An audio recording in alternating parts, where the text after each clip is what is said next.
Radio Kantipur, radio राष्ट्रको।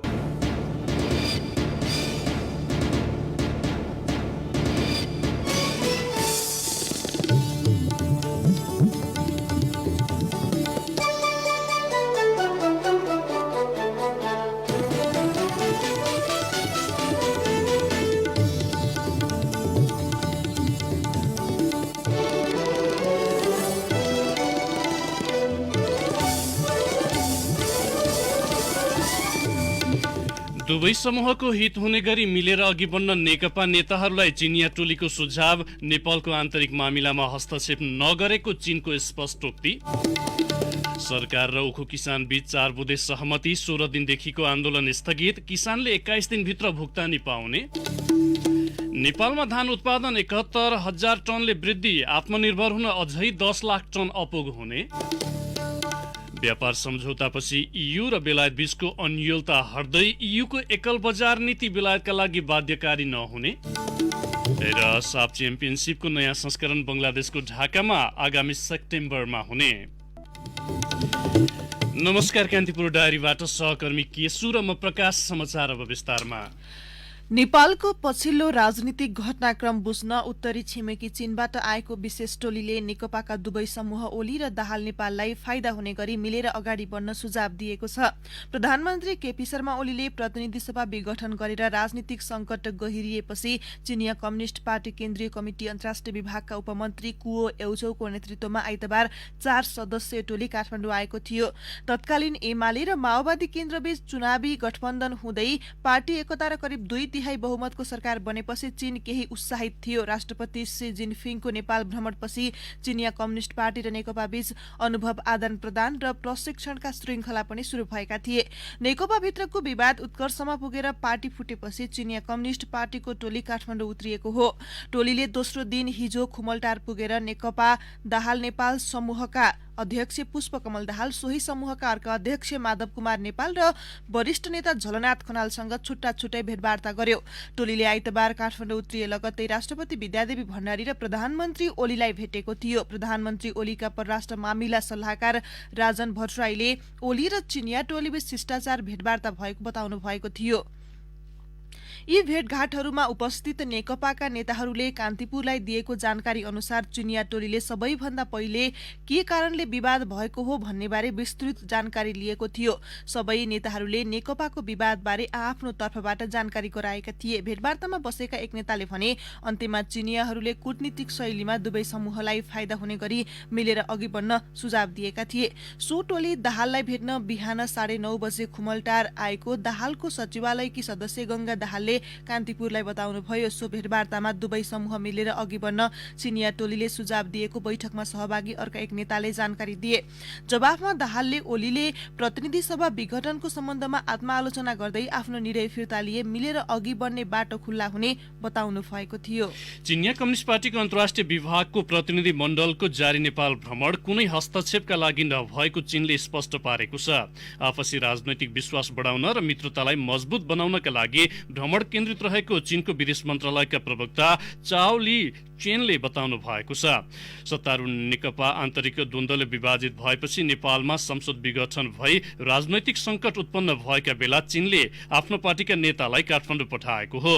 हिजो बेजिङमा भएको विदेश मन्त्रालयको पत्रकार सम्मेलनमा प्रवक्ता चाओले भन्नुभयो, चिनिया कम्युनिष्ट पार्टीले अर्काको स्वतन्त्रता, समानता, आपसी सम्मान र कसैको आन्तरिक मामिलामा हस्तक्षेपको सिद्धान्त अपनाउँदैन। बेजिङमा रहेका भारतीय पत्रकारले चिनिया कम्युनिष्ट पार्टीको अन्तर्राष्ट्रिय विभागका उपमन्त्री सहितको जारी नेपाल भ्रमणको उद्देश्यबारे जिज्ञासा राख्दा प्रवक्ता चाओले राजनैतिक विश्वास र व्यावहारिक सहयोग प्रवर्धन गर्नु र दुई देश बीचको परम्परागत मित्रतालाई मजबुत बनाउनु उद्देश्य रहेको प्रश्न पार्नुभयो। उहाँले भन्नुभयो, कोरोना महामारी रोकथाम तथा नियन्त्रण, सुशासन र सहकार्य तथा विकास जस्ता आपसी साझा चासोका विषयमा छलफल गर्न चिनिया टोली नेपाल गएको हो।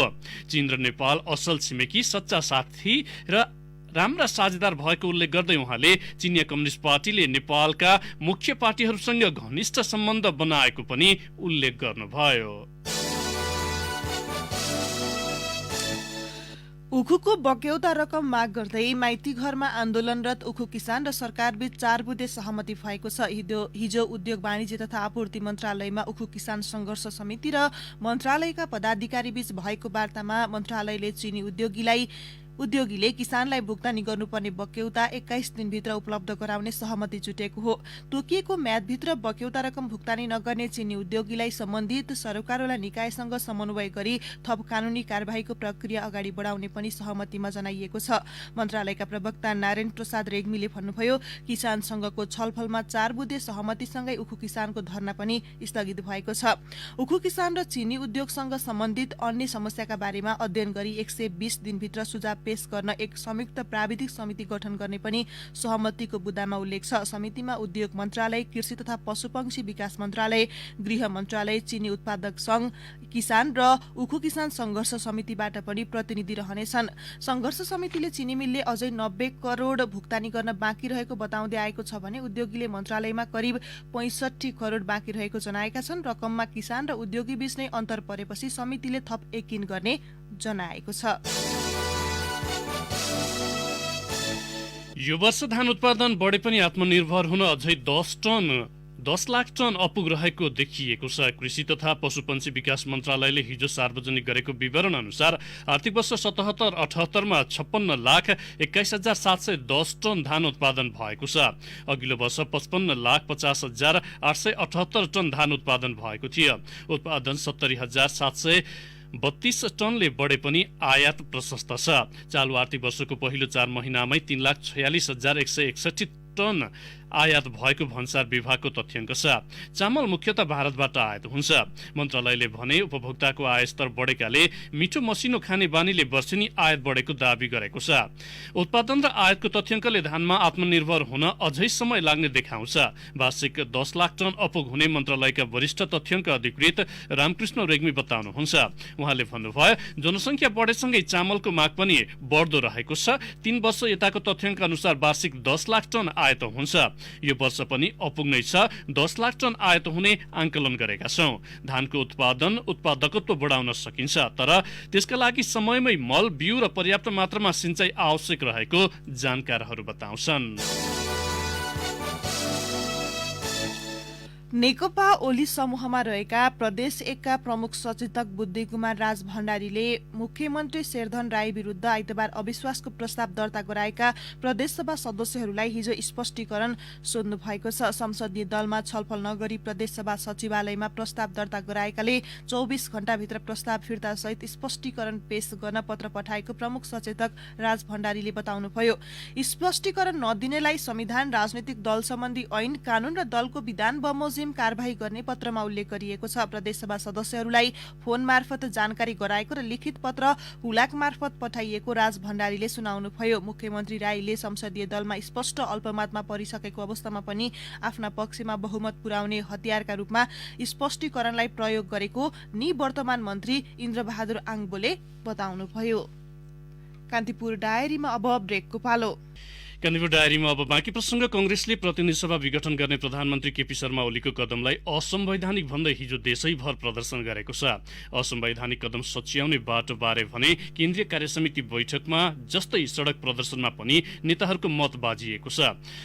कंग्रेस सभापति शेरबहादुर देउवा र उनीपक्षीय अधिकांश नेताहरू ओलीको कदमलाई असंवैधानिक मानेर विरोध मात्र गर्ने पक्षमा देखिएका छन्। हिजोको प्रदर्शनमा पनि उनीहरूले प्रतिनिधि सभा पुनर्स्थापनाको विषय उठाएनन्। वरिष्ठ नेता रामचन्द्र पौडेल र उनीपक्षीय धेरैजसो केन्द्रीय सदस्यले पुनर्स्थापनामा जोड दिए।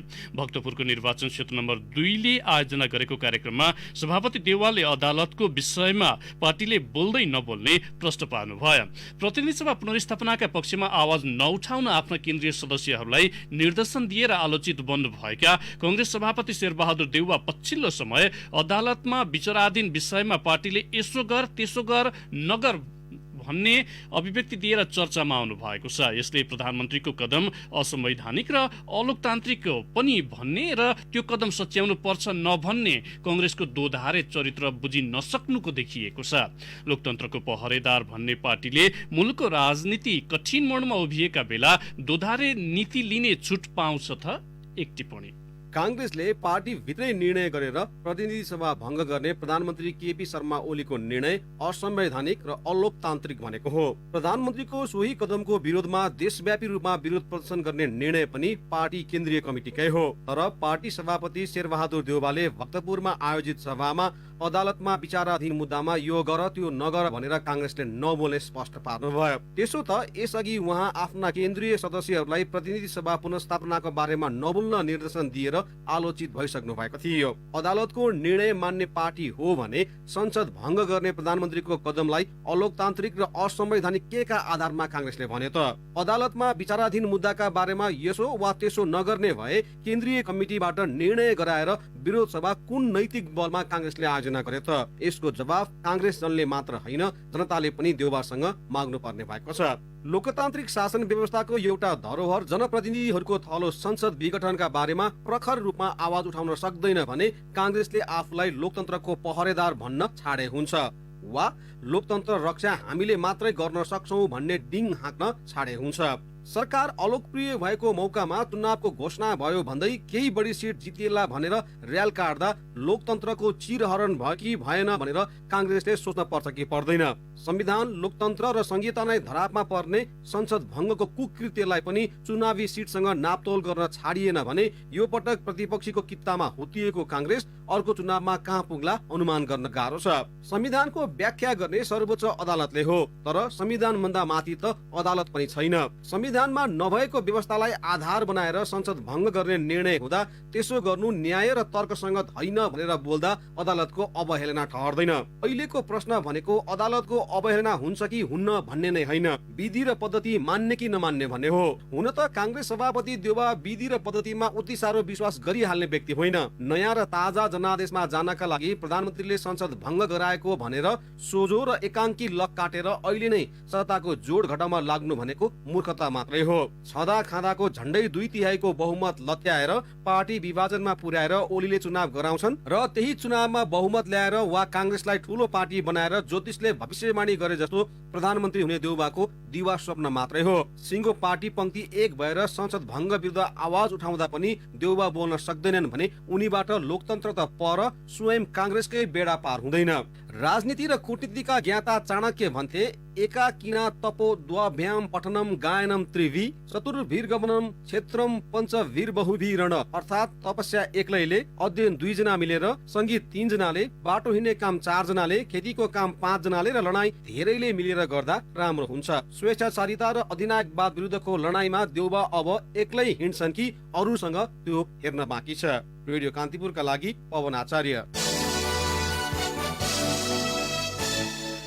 प्रतिनिधि सभा विघटन गरेर निर्वाचन घोषणा गरेपछिको काम चलाउ सरकारले गरेको मन्त्री परिषद विस्तार संविधान विपरीत भएको भन्दै सर्वोच्च अदालतमा रिट निवेदन दर्ता भएको छ। प्रतिनिधि सभा नभएको अवस्थामा संवैधानिक व्यवस्था भन्दा बाहिर गएर गराएको मन्त्री परिषद विस्तार तत्काल बदर गर्न माग गर्दै अधिवक्ताहरू लोकेन्द्र ओली, केशर जङ्केसी र दिनेश लामिछानेले हिजो रिट दायर गर्नुभएको हो। संविधानको धारा 77(1) मा प्रतिनिधि सभा सदस्य नभएको व्यक्ति प्रधानमन्त्री हुन नसक्ने व्यवस्था गरिएको र अहिलेका प्रधानमन्त्री केपी शर्मा ओली प्रतिनिधि सभा सदस्य समेत नभएको अवस्थामा मन्त्री परिषद विस्तार गर्न नसक्ने भन्दै रिट निवेदन दायर गरिएको अधिवक्ता ओलीले बताउनुभयो।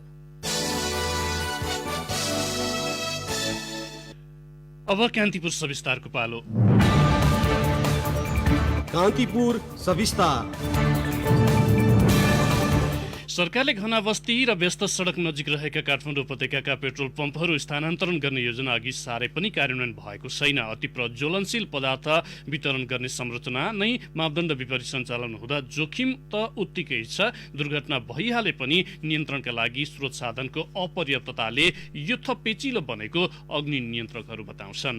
2 साता अघि ललितपुरको ग्वारको स्थित उज्जवल पेट्रोल पम्पमा तेल खनाउने क्रममा ट्याङ्करमा भएको आगलागीबाट ठूलो जनधनको क्षति हुन सक्थ्यो। अग्नि नियन्त्रकको टोली समयमै पुगेकाले ठूलो क्षति हुनबाट जोगिएको देखिन्छ। सुरक्षाको न्यूनतम मापदण्ड समेत नअपनाउँदा यस्ता दुर्घटनाको जोखिम कायमै रहेको अग्नि नियन्त्रण विज्ञ किशोर कुमार भट्टराई बताउँछन्। हामीका समस्या चाहिँ के हो भन्दा हामीले चाहिँ त्यो जोखिम न्यूनीकरणका उपाय र मापदण्डलाई चाहिँ फलो नगरेको अवस्था हो। पेट्रोल पेट्रोल पम्पको सोर्स नै भेट्यो हो भने त हामीले पनि केही पनि गर्न सक्दैनौँ। जस्तो 10,000 12,000 कति हुन्छ त्यो पेट्रोल ट्याङ्कीको अन्डरग्राउन्ड क्षमता, अब त्यो सोर्समै भेट्ने सम्भावना चाहिँ एकदम कम हुन्छ। यदि चाहिँ इनकेस त्यो सोर्समै टिप्यो भने त हामीसँग पनि त्यसलाई चाहिँ नियन्त्रण गर्नलाई यो चाहिँ उपायहरू छैन।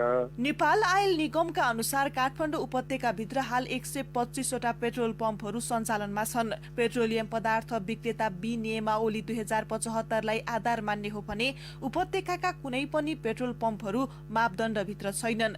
बी नियमावलीमा नगरपालिकाभित्र पम्प सञ्चालन गर्न कम्तीमा 2 रोपनी 6 आना क्षेत्रफलको जग्गा आवश्यक पर्ने उल्लेख गरेको छ। यस्तै 2 पेट्रोल पम्प बीचको दूरी 300 मिटर भन्दा बढी हुनुपर्छ। त्यस्तै सडक र पम्प बीचको दूरी 20 मिटर हुनुपर्ने व्यवस्था छ।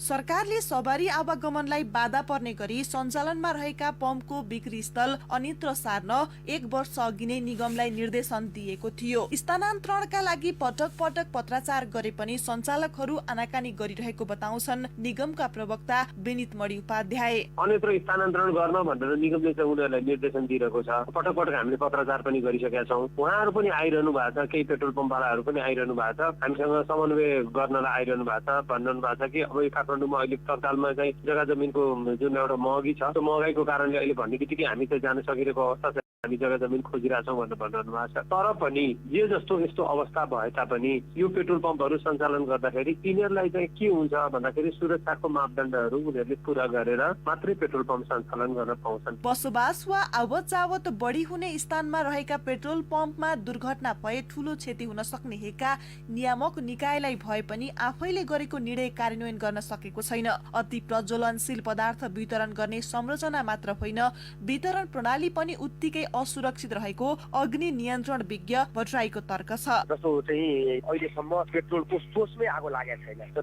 पाइपको नोजल जुन हामी डेलिभरी बोयले चाहिँ नोजल रिफिल गर्दाखेरि नोजल लिक भएर नोजलबाट आउने अथवा चाहिँ भर्ने क्रममा चाहिँ गाडी मोटरसाइकलहरू स्टार्टमै राखेर चाहिँ भर्दाखेरि त्यसको स्पार्कले चाहिँ हुने चाहिँ विषयहरू भएको छ। अनि सानो आग लागि हुँदा पनि समयमा चाहिँ त्यहाँ राखिएको फायर एक्सटिङ्ग्विसरलाई प्रयोग गरेर निभाउन चाहिँ नसक्दाखेरि आगो फैलिएको चाहिँ देखिएको छ। पेट्रोल पम्प जस्तो अति संवेदनशील क्षेत्रमा आगो लागिहाल्यो भने निभाउनका लागि स्थानीय तहसँग पर्याप्त बारुण यन्त्र छैन। सम्भावित दुर्घटनालाई ध्यानमा राख्दै काठमाडौँ महानगरपालिकालाई मात्रै थप 10 वटा बारुण यन्त्र आवश्यक रहेको छ। महानगरपालिका अन्तर्गतको शहरी सुशासन विभागका प्रमुख ध्रुव काफले बारुण यन्त्र जतिवटा छ त्यो बारुण यन्त्रले चाहिँ कुन टाइममा पुग्ने त्यो टाइमिङको बेसमा चाहिँ अझै पनि पर्याप्त चाहिँ पुगेको छैन। बारुण यन्त्रको स्टेसन चाहिँ एउटा कोर सिटीमा छ, एउटा चक्रपथ भन्दा बाहिर छ। पपुलेसनको र यो संरचनाहरूको बेसमा चाहिँ रफली इस्टिमेट गर्दाखेरि हामीसँग चाहिँ पपुलेसनको बेसमा हाराहारी 40 लाख यो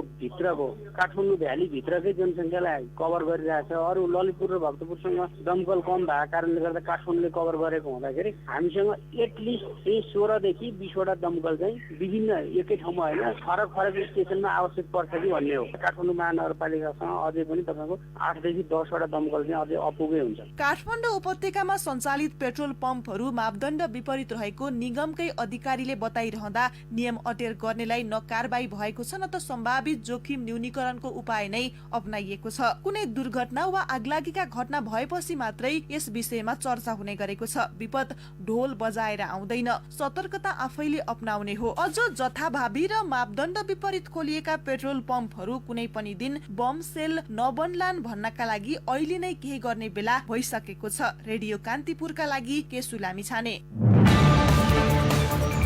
कान्तिपुर सविस्तार।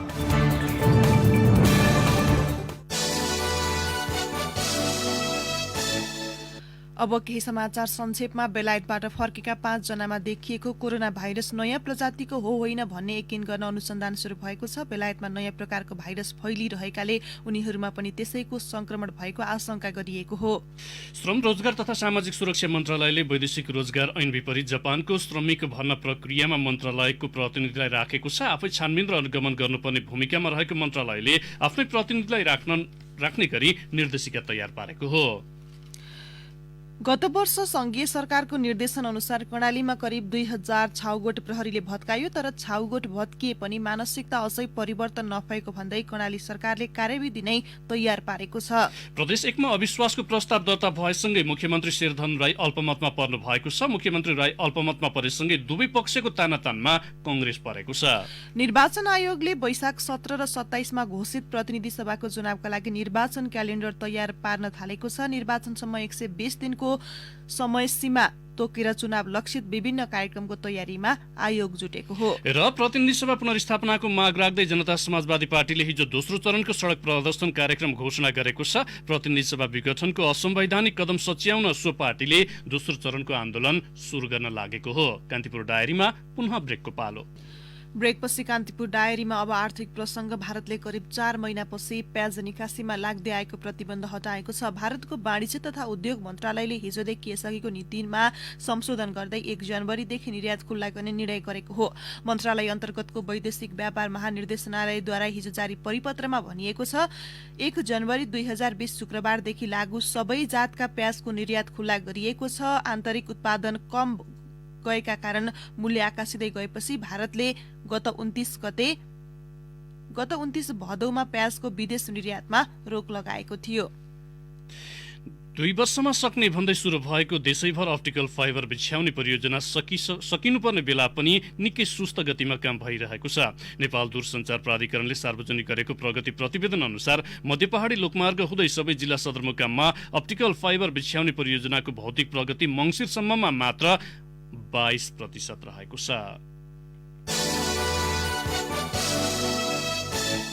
अब अन्तर्राष्ट्रिय प्रसंग। बेलायत युरोपेली संघ ईयूबाट अलग्गिएको झण्डै 11 महिनापछि गत बिहिबार दुई पक्षबीच भएको व्यापार सम्झौताले लामो अन्यल हटेको छ। बेलायती तथा युरोपेली संसद सो सम्झौता छिटै पारित गर्ने तयारीमा छन्। सम्झौता आगामी जनवरी 1 देखि लागू गर्ने विषयमा युरोपेली संघ ईयूका सबै 27 सदस्य राष्ट्र सकारात्मक देखिएका छन्। ईयूको मुख्यालय ब्रसेल्समा रहेका सम्बन्धित मुलुकका राजदूतहरूले सम्झौता कार्यान्वयनमा लैजान सकारात्मक संकेत दिएको ईयूका प्रवक्ताले हिजो बताएका छन्।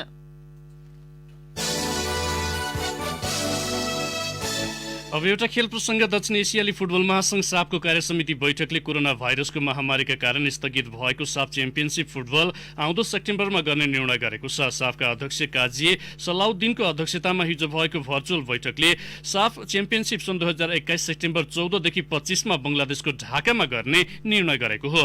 यसअघि च्याम्पियनशिप 2020 सेप्टेम्बरमा सञ्चालन गर्ने तय गरिएको थियो, जसलाई महामारीका कारण गत जुनमा भएको बैठकले स्थगित गरेको थियो।